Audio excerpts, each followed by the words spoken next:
Okay, तो अगले example में आ जाते हैं फंक्शंस के साथ कि भाई for example take a range of numbers and print only odd numbers. तो एक और प्रोग्राम टास्क आ गया हमारे पास कि यार एक रेंज ऑफ नंबर्स लें आप, ठीक है, और उसमें से सिर्फ जो ऑड नंबर्स हैं वो प्रिंट करो, बाकी सब छोड़ दो।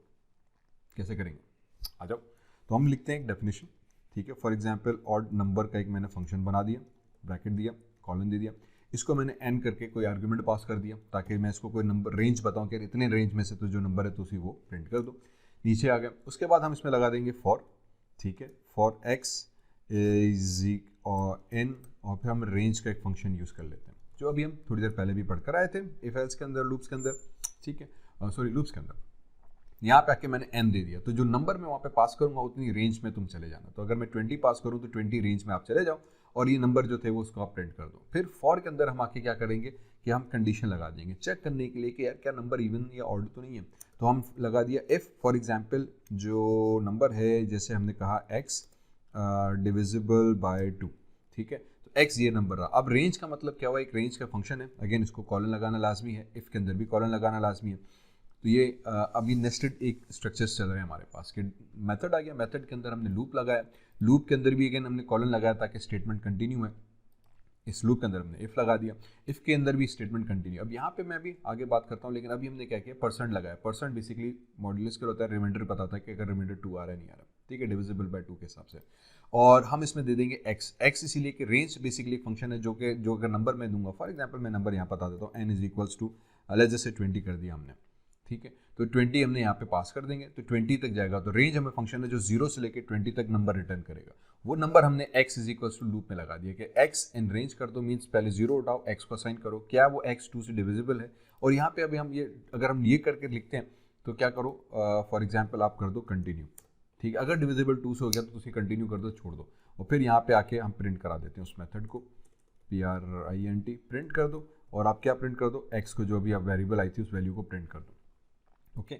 और यहाँ पे आके हम इसको अभी हम क्या कर देंगे, फंक्शन कॉल करा देते हैं ऑड नंबर, और इसको हम रेंज दे देते हैं n की, ठीक है, बस बन गया फंक्शन। तो अब हमने एक अपना मेथड बनाया जिसको हम एक नंबर देंगे, फॉर एग्जांपल मैंने यहाँ पे 20 दे दिया, तो ये 20 तक जाएगा, 20 उठा के वो रेंज में चला गया, रेंज 20 तक चलेगी, वो लूप में डाल दिया, लूप क्या करेगा कि x इन रेंज मीन्स जो रेंज नंबर आया था उस तक जाओ, तो पहले 0 पहला नंबर उठाया, x को असाइन किया, चेक किया कि क्या डिवाइस पे 2 हो सकता है, अगर हो सकता है तो कंटिन्यू कर दो, उसको स्किप कर दो, ठीक है, और प्रिंट कर दो x। अब यहाँ पे छोटा सा एक एरर आएगा, एरर लॉजिकल एरर होगा, टेक्निकल नहीं। तो अगर मैं जब प्रिंट कराऊंगा इसको तो नीचे आ गया तो हमारे पास नंबर आ गया 19। मैंने कहा यार ये क्या वानी कर दी भाई, ठीक है, यहाँ पे ये चीज़ तो सही नहीं हुई।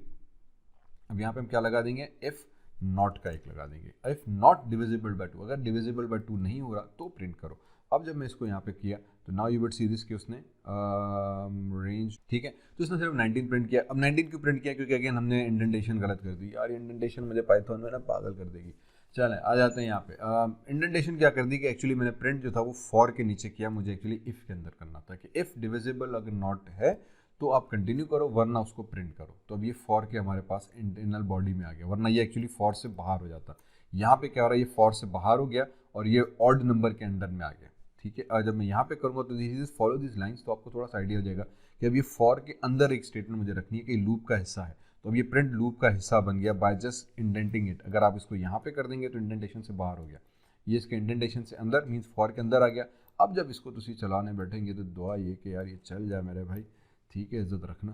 तो ये चल गया number, and now you can see this के 1 3 5 7 9 13 सारे प्रिंट हो गए। तो हमारे पास ऑड नंबर प्रिंट हो गए by using this condition if not divisible by 2। अगर आप नॉट नहीं लगाओगे ना तो बेसिकली वो क्या करेगा, वो कंट्रोल एन, ठीक है। अब उसने जो नंबर प्रिंट किया वो 0 2 4 6 8, तो ये इवन नंबर प्रिंट्स कर दिया। तो अगर आपने इवन नंबर प्रिंट करना है तो यही मेथड है, यही कोड है, सिर्फ नॉट हटा दिया, तो अब यहाँ पे इवन नंबर का फंक्शन बन जाएगा। जब आप नॉट लगाओगे तो बेसिकली आप मीन्स वो चेक करेगा कि क्या ये डिविजिबल नहीं है 2 से, अगर नहीं है तो प्रिंट करो, ठीक है, अगर है तो अब यहाँ पे क्या हुआ है, वो वाली कहानी हो गई, डिविजिबल बाय 2 है, रिमाइंडर 2 आ रहा है इसका, तो उस हिसाब से आ गया। तो यहाँ पे हमने नॉट लगा दिया, एंड अब जब मैं इसको प्रिंट कराने गया तो कंट्रोल अल्टर एंड प्रेस कर देंगे तो now you can see this कि हमारे पास 1 3 5 7 9 13 और ये सारे नंबर आ गए। इसी तरीके से आप इवन नंबर का भी कर सकते हैं, ठीक है, आप 3 का अगर 2 से नहीं तो 3 से कर दें कि अगर उसका रिमाइंडर हमारे पास 3 आ रहा है या कुछ और आ रहा है तो वो वाले नंबर प्रिंट कर दें। तो बहरहाल ये हमारे पास एक सिंपल सा मेथड हो गया जिसके तहत आप किसी भी नंबर को प्रिंट करा सकते हैं बाय यूजिंग मेथड्स। और अब ये मैं फॉर एग्जांपल दोबारा से यूँ कर लेते हैं ऑड नंबर, और अब की बार रेंज में 10 कर देता हूँ, तो ये मेरे पास 10 के साथ आ जाएगा, ठीक है। और 20 वाला अगर आप नहीं करना चाह रहे, कंट्रोल अल्टर एन, तो यहाँ पर आ गया, तो 1 3 5 7 ये सारे हमारे पास प्रिंट हो गया। फिर 1 से 10 के दरम्यान में जितने भी इवन नंबर्स थे वो स्किप करते हुए ऑड नंबर्स उसने प्रिंट किए। तो ये इफ़ के कंडीशन के साथ नॉट लगा दी, कंडीशन के कंडीशन फॉल्स हो जाए, ठीक है। तो इफ़ ट्रू की जगह पे है तो उसको नॉट करो और फिर उसको कंटिन्यू कर दो, मीन्स वो नंबर स्किप कर दो और प्रिंट पे आ जाए। तो ये एक और फंक्शन आया, एक और एग्जांपल बन गया हमारे पास ऑड नंबर का। इस तरह से हम बहुत सारे अपने फंक्शंस बना सकते हैं। बेसिकली आइडिया वही है कि आप फंक्शन बनाएं, उसमें मखसूस कोड रखें, फिर उस फंक्शन को कॉल करें, आर्गुमेंट्स है तो आर्गुमेंट्स पास करें और आपका कोड आ जाएगा। तो उम्मीद है थोड़ा सा एग्जांपल समझ में आया होगा।